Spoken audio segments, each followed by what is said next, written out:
नमस्कार मित्रांनो, Shri Samarth goat farm या यूट्यूब चॅनलवर आपला स्वागत आहे. मित्रांनो, या आधीच्या व्हिडिओ जर पाहिलं नसेल तर ते चॅनलवर जाऊन पाहून घ्या. आजचा आपला विषय आहे की 1 एकर शेतीमधील वार्षिक उत्पन्न आणि एका शेळीचा वार्षिक उत्पन्न काय फरक आहे.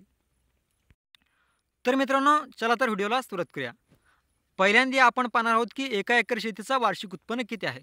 तर 1 एकर कोरडवाहू शेतीमधून जर आपण पिकवायचं झालं तर एकतर आपण सोयाबीन पिकवू शकतो किंवा तूर, हरभरा, ज्वारी यासारखे पिके पिकवू शकतो.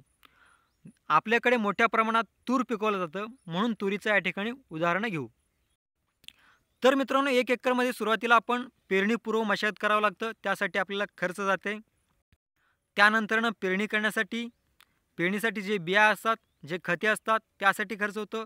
त्यानंतर तणनाशकासाठी खर्च होते, खुरपण्यासाठी खर्च होते, फवारणीसाठी खर्च होतंय आणि तूर कापणी आणि रास यासाठी खर्च होत असतं. अशा पद्धतीने आपण या सगळ्या गोष्टीचा जर आपण कॅल्क्युलेशन केलं, गणित केलं, तर आपल्याकडून साधारणतः 1 एकर शेतीसाठी जवळपास 15 ते 20 हजार रुपये खर्च होत असतं. घरचा माणूस सगळे करून सुद्धा जर आपल्याकडून 1 एकरसाठी 15 ते 20 हजार रुपये जर खर्च झाले आणि आपण चांगल्या पद्धतीने त्या ठिकाणी वेळोवेळी सगळ्या गोष्टी केलो, पेरणीपासून ते कापणीपर्यंत सगळ्या गोष्टी वेळेवर केलो, खुरपणे असेल, त्यानंतर सगळं तणनाशक असेल, फवारणी असेल, या सगळ्या गोष्टी वेळेवर जर केलो तर त्यावेळेस आपल्याला 1 एकर शेतीमधून जवळपास 4 ते 5 क्विंटल त्या ठिकाणी तूर निघत असतं. म्हणजे 1 एकर शेतीमधून आपल्याला 1 एकर कोरडवाहू शेतीमधून 5 क्विंटल जर सरासरी आपण 7,000 दर धरलो तर 7×5 35,000 रुपये उत्पन्न होईल. 35,000 मधलं आपण कमीत कमी जर 15,000 जरी खर्च धरलो तरी 15,000 जर वजा केलो तर शिल्लक राहतात ते फक्त 20,000 रुपये. म्हणजे आपल्याला 1 एकर शेतीमधून जवळपास निव्वळ नफा हे 20,000 होतंय. ही मी कोरडवाहू शेतीचं सांगत आहे.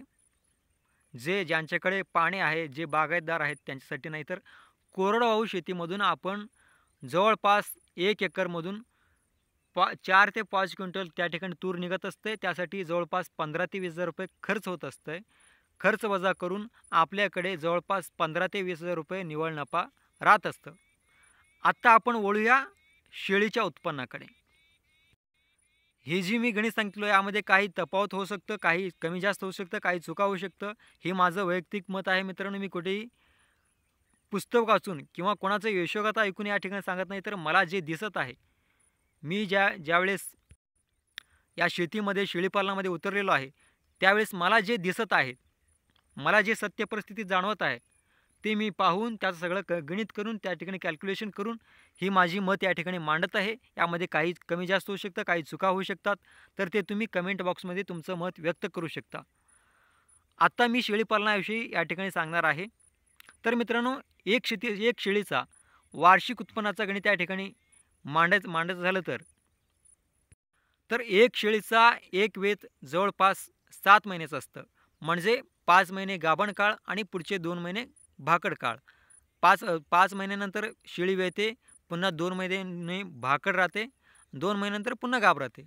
असे जवळपास 7 महिन्याचा शेळीचा एक वेत असतो. म्हणजे शेळीचा 1 वर्ष जवळपास 14 महिन्याचा होतो. म्हणजे 14 महिन्यामध्ये शेळी 2 वेळा वेती. एका शेळीचा एक वेत सरासरी 2 करडं जर दिली तर एक शेळीचा एका वर्षामध्ये 4 करडं होतात. म्हणजे 14 महिन्यामध्ये एक शेळीचं 4 करडे होतात. त्या 4 करडं आपण सरासरी जर 7,000 रुपयानं विकलो, तसं जास्त किमतीनं जात असतात, पण आपण सरासरी 7,000 जर धरलो तर 7×4 28,000 रुपये होतात. म्हणजे एक शेळीचा 4 कडापासून 28,000 रुपये उत्पन्न निघालं.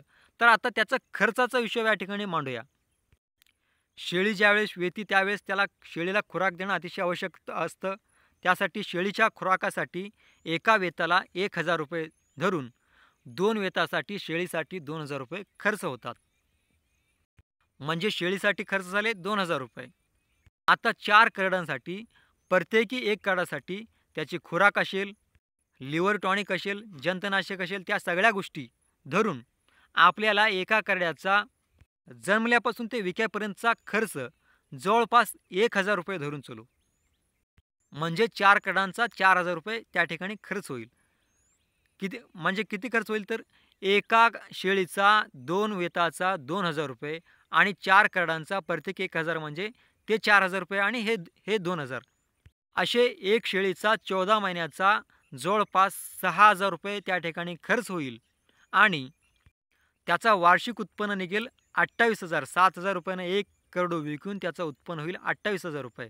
म्हणजे जर एका शेळीचा 28,000 रुपयामधून 6,000 रुपये जर वजा केलो तर उरतात निव्वळ नफा 22,000 रुपये. आता 14 महिन्यामध्ये 22,000 रुपये झाले. आता 12 महिन्यामध्ये जवळपास त्याचे 18,000 रुपये तर निघेल. म्हणजे पुढचे 14 महिन्याचे ते 2 महिन्याचे 4,000 रुपये आपण कट करून फक्त 12 महिन्याचे जरी हिशोब धरलो तर त्या शेळीचे होतात 12 महिन्यामध्ये 18,000 रुपये निव्वळ नफा. म्हणजे या ठिकाणी मला सांगायचं एवढंच आहे मित्रांनो, आपण 1 एकरचा हिशोब या ठिकाणी मांडलो तर 1 एकरमधने आपल्याला निव्वळ नफा जवळपास 15,000 ते 20,000 रुपये मिळतं आणि तेवढंच एक शेळीचापासून उत्पन्न जे निव्वळ नफा आहे ते बरोबर 15,000 ते 20,000 रुपये या ठिकाणी शिल्लक राहत असलेला आपल्याला पाहायला मिळतं. म्हणून मित्रांनो, 1 एकर शेतीला एक शेळीचा उत्पन्न ऐकत नाही. म्हणून आपण जर 25 शेळ्यांचा शेळीपालन करत असू आणि त्या शेळ्यांसाठी आपण फिरस्तीमध्ये करत असेल, म्हणजे अर्धबंदीच करत असेल, म्हणजे शेळ्यांना रानावनामध्ये चरायला सोडायचं आणि चरून आल्यानंतर जर चारा कमी पडत असेल तर आपण पुन्हा घरामध्ये त्या शेळ्यांना चारा घालायचं आणि करडांना घरामध्ये संगोपन करून एक 7-8 हजार रुपयाला विकत असू. जर आपण त्या करडांचा 4-5 महिने सांभाळ करून 7-8 हजार रुपयाला जर विकत असू तर आपल्याला 1 एकर शेतीपासून जेवढं उत्पन्न येईल त्यापेक्षा जास्त उत्पन्न एक शेळीपासून येईल. जर आपण 25 शेळ्या त्या ठिकाणी सांभाळलो तर 25 शेळ्यापासून आपल्याला 25 एकर कोरडवाहू शेतीमधून जेवढं उत्पन्न येईल त्याच्यापेक्षा जास्त उत्पन्न आल्याशिवाय राहणार नाही. फक्त आपल्याला त्या शेळीपालन करत असताना त्यांचे काटेकोर नियोजन आणि त्यांच्या औषधपाणीचा वेळेवर उपाययोजना आणि करडांसाठी चारा व्यवस्थापन शेतामध्ये जर करून ठेवलो तर आपल्याला 25 शेळ्यांचा जेवढं उत्पन्न येईल तेवढं 25 एकर कोरडवाहू शेतीमधून सुद्धा उत्पन्न येणार नाही. ही गणित लक्षात घेतलं पाहिजे. आणि मी पुन्हा या ठिकाणी हेच सांगतोय की मला जे माझ्या अनुभवामध्ये जे आलेलं आहे, मी शेतीही करतोय, शेळीपालनसुद्धा करतोय, या दोन्ही गोष्टी करत असताना मला जे अनुभव आलेला आहे ते या ठिकाणी मी मांडत आहे. जर याच्यामध्ये चुकत असेल तर तुम्ही कमेंट बॉक्समध्ये कमेंट करून व्यक्त होऊ शकता. मी कुठल्याही प्रकारचं पुस्तक या ठिकाणी वाचलेलं नाही किंवा कोणाचा यशोगाथा ऐकून या ठिकाणी मांडत नाही, तर मला जे अनुभव आलेला आहे ते या ठिकाणी मांडत आहे. तर मित्रांनो, व्हिडिओ जर आवडला असेल तर व्हिडिओला लाईक करा आणि अजूनही जर चॅनलला सबस्क्राईब केलं नसेल तर सबस्क्राईब करून घ्या आणि जास्तीत जास्त लोकांपर्यंत शेअर करा. धन्यवाद.